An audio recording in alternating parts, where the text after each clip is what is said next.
ask for too much and don't be receptive. So I just want to ask like one of the simple questions. When did you start creating music?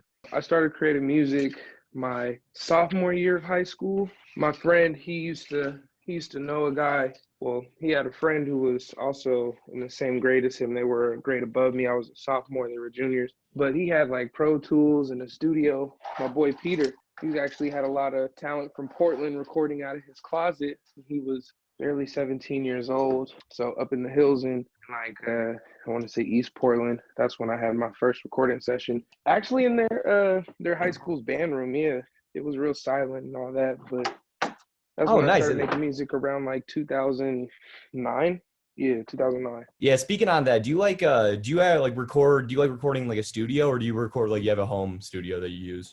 I have a home studio that I use, but I recorded another home studio in-house, yeah. Oh no, what do you prefer to do, I guess? I recorded a home studio just because usually when I go to professional studios, we're paying for the time. When you're paying for the time, you're rushing. And when you're rushing, you're not getting the best quality content. So I like being just, with the homies in the element. Usually I get to smoke at the studio and yeah. I'm not a musician by any means, but like I feel like once you have like an idea right there, it'd be nice. You can just go start it right away. Like if you're at home or something, you just think of an idea, you can just go right away instead of like having to think about the studio and like it's simple that you might forget or something like that, or just might not be the vision you wanted. That's what I struggle with sometimes. Well, not really anymore because I have a home studio now. But there's a lot of times that I'll have an idea and I'll be ready to record it right when I have the idea. I didn't have the resources, but I mean, if I can't record nowadays, I'll just usually record a reference on my Apple Audio and then just go back to it. All right. Speaking on Portland, though, you're saying like, do you want to just explain like what is, for the people who don't know, like Produce Portland, and how did you connect with them? Produce Portland came about, it was actually Produce Organics. That's the name of the company. So I came up with Produce Organics, working with my boy Boca. We were recording at his house, just making music, kicking it a lot. Then we came to the conclusion we wanted to have like a movement. So I came up with the name Produce. That was like 2017. We were talking about it being like a record label and a clothing line. Record label and a clothing line turned into it being like a storefront, art collective, pretty much a community anchor in Portland. Produce Portland is a record label, storefront, art collective with a barber shop. There's music artists, there's producers, there's directors, there's photographers. We're going to be branching out soon into like other business ventures and whatnot. The original idea was to have like a different artist from every like little local clique be a part of Produce, and then everybody's getting familiar with everyone, and it kind of eliminates that barrier of egos and whatnot, people to work together and stuff. It didn't go as planned. Yeah, it ended up being just like the group coming together organically, and a lot of us have known each other, I want to say 8 to 10 years, or a lot of us are actual relatives. That makes it easier to work in the group just because we're actually like an actual family. It's we're just trying to build a new foundation, a new family, a new home for music, but not just for Portland, but like for the Northwest. If you were just to describe Portland as a person, like how would you describe him or her, I guess? Portland's a middle-aged white woman who's afraid to admit that she has some Black prejudice, Hispanic prejudice, Asian prejudice in an elevator that's broken down overnight, metaphorically speaking. Yes. Just because a lot of the times out here, we go through a lot of hardships with just racial tensions and prejudice behaviors. We just had the National Guard out here a few months back and shit like that. Our scene is weird when it comes to hip hop. Every time we have hip hop shows or we have any big name comes to town or anything like that, the police are at all the shows before the show's over. But they don't do that for rock shows. They don't do that for R&B shows, pop shows, EDM, none of that. Because a lot of the times they like to connect hip hop to violence, and yeah, I don't like it. I saw that like Corey G was on 4 of the songs on your most recent album, How You Like Them Apples. Did he have a lot of influence on the album, or how did you guys meet, I guess? Corey's like my 40. Corey is to me what 40 is to Drake. Corey produces most of my music, so we've always had like a sound. It kind of just evolves with every record we do. We just don't want to sound the same, but at the same time, Corey's developed his own drums, his own synths, his own patterns. As far as like influence, like that, honestly, that project came about so fast. I did that project in less than a month. That was all just us having fun, just throwing ideas around and then picking what songs stick the best, and it ended up working. But yeah, usually on every project I have released, Grayscale, Corey produced half of it. Colors, Corey produced at least half of it. The Road Trip EP was all Corey. How You Like Them Apples was half Corey. My new EP that I'm working on now, mostly Corey. This album we're about to drop, me and my boy Boca, Corey produced 12 of the 14 songs. Yeah, he's the phenom behind everything. He's the secret sauce, if you will. I mean, we have a whole in-house team of producers. I've been working closely with him and a couple other friends, but it definitely does help when you're trying to develop a sound or you have a direction you're going for. You're trying to get somebody to understand your vision. Works a lot better than somebody just sending you a folder of beats. But sometimes those people who send you a folder of beats might have what the person you're trying to make a direction with doesn't. So, it all is hand in hand. I wanted to ask about the theme of the album. How did it come about? I guess like the apples, like, and I love how every song has like an apple in it. How did that idea come about? Let's go back to the beginning of our conversation. We're talking about produce. So the aesthetic of produce organics is healthy living, fruits and vegetables. Literally the word organic. We try to revolve that around everything. Everybody who's a part of the label has their profile pictures usually.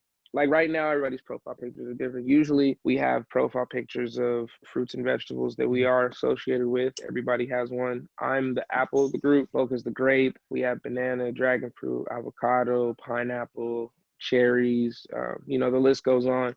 Yeah. But everybody's their own individual entity with whichever fruit and vegetable they choose. So Boca, his album's called Through the Grapevine, and mine was called How You Like Them Apples. We decided to originally just do an EP each to drop before the release of our next project together. It turned into us making albums. Or do you have like a green thumb at all? Or are you like a little into gardening or anything? I used to work for the forestry and the park service, the forestry bureau and the park service out here in Portland for like 5 years. I don't have a personal garden right now. I've done gardening before. The goal, honestly, is to have my own produce farm, produce market, juices, and stuff like that. But yeah, mainly my focus right now is just like rapping. I want to grow weed too, so I have a green thumb for weed because there's a lot more money in weed, and weed is also a produce. It's just smokable. Going back to the album, what is your personal favorite song you made off? See, my personal favorites are usually the ones that people don't like the most. Substantial Records, et cetera, et cetera.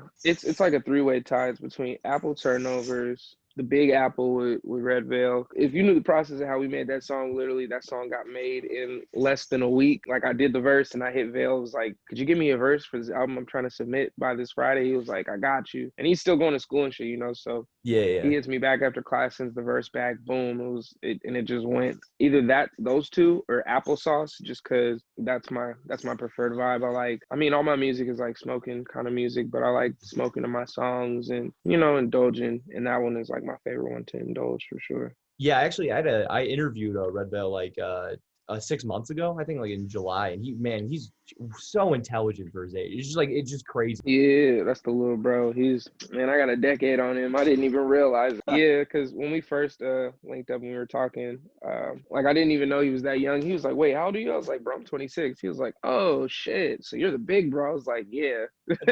No, dude, that's hilarious. Yeah. Oh my god. But dude, that's cool that you guys made it. Like, how'd you guys link up? I saw Veil on Twitter. This is when he dropped Bittersweet Cry. I was like, who is this kid?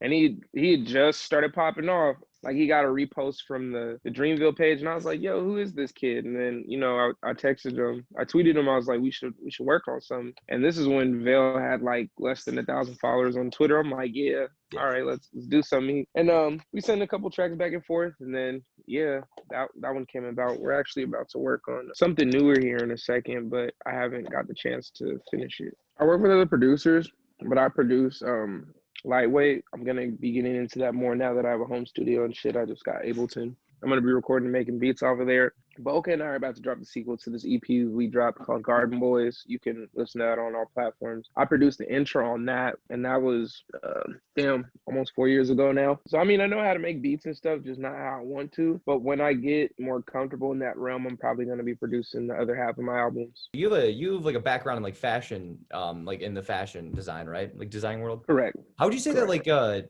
like helps you as a musician, I guess? Or like, does that influence your your music at all, would you say? I would say it doesn't. For me, it doesn't. I mean, fashion was really, I mean, fashion and music go hand in hand. When I first got into rap, all my favorite rappers get dressed, like, period.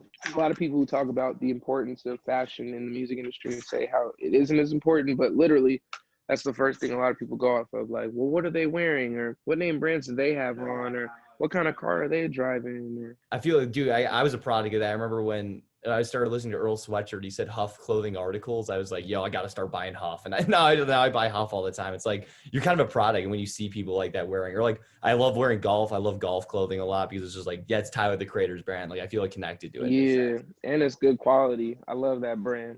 True. Yeah. What are some of your favorite brands, I guess? First of all, I gotta say, I love the designs you have going on right now. It's super cool. I was checking your page earlier today. Thank you. I'm very appreciative for that because we're about to, well, not even we, because it's just me on the Colors Corp side. I'm actually about to drop the spring-summer season. It's gonna be fun, man. I'm gonna revolve the brand around tennis and soccer. Those markets aren't really tapped into as far as music goes. My favorite brands. Well, I do like golf. I can't knock Nike. I love Nike. I wear Nikes every day. But as far as like other brands, I would say Ice Cream, BBC. I love Polo Sport. I really do. My boys be rocking hella Polo Sport. I'm like, damn. All the shit with the bears on it is tight as fuck to me. Stussy, you can't forget Stussy. Like that's the OG brand of streetwear. If you don't respect Stussy, then I don't know why you're in streetwear, to be honest. Cause No. that's literally the OG brand. I would say those, Bricks and Woods, they do a lot of hand-sewn curation, and I like that. There's a brand I'm forgetting. Ooh, yeah, no, and can't forget Bape. That's the one I was. Man, yeah, I've been trying to up my fashion game a little bit, but man, it's just like there's a lot of money in doing stuff. I'll definitely cop one of the spring summer one. I'll definitely cop something though, no doubt. No doubt. And we got hoodies if you need hoodies. Ooh, dude, I'm a sweatshirt wearer, as you can see, man. I got my JPEG Mafia on one right now, but I open for him too. He's cool. You open for him? Yeah, bro. That's what I'm saying. I've opened for everybody. I opened for JPEG, but it was like the week before Veteran came out, and he was the only person in his entourage. It was just him and his girl at the time. No security, no nothing. He came up. I was just about to go on stage, and he was standing there, and I was like, I think that's JPEG. He was like, oh, you're Donte Thomas? He was like, man, I just want to say thank you for getting on my show. I'm looking forward to your set. And I was like, oh, word, okay. Like, my favorite song by him at the time was Baby I'm Bleeding. Oh, yeah. But I remember I had to use the bathroom. My stomach was giving me a problem. And he dedicated the song to me and then performed it. I come back. The show's over. I was sick. Real cool dude. Real humble. Like I said, no security, no entourage. It was just him and his girl. He was his DJ, his hype man, all that. If you give one piece of advice to younger Donte Thomas right before you dropped Grayscale, what would you say? One piece of advice before I dropped Grayscale. I think the only main advice that I would tell myself, invest in Bitcoin and a home studio. Donte, thank you so much for sitting down with me. I had a really fun time interview. You're a really cool dude, and I love your brand and everything. I loved your last album. I'm definitely going to listen to you for a while. So thank you. I really appreciate the talk. Hey, thank you. I appreciate you, man. But for real, we're dropping our next project. It'll be coming out momentarily. Get off track and it's hurtful. Can't relax, they might murk you. Be on attack and they serve you. And you ain't set but assertive, be certain. Cause what don't kill you might birth you. And what don't take you off the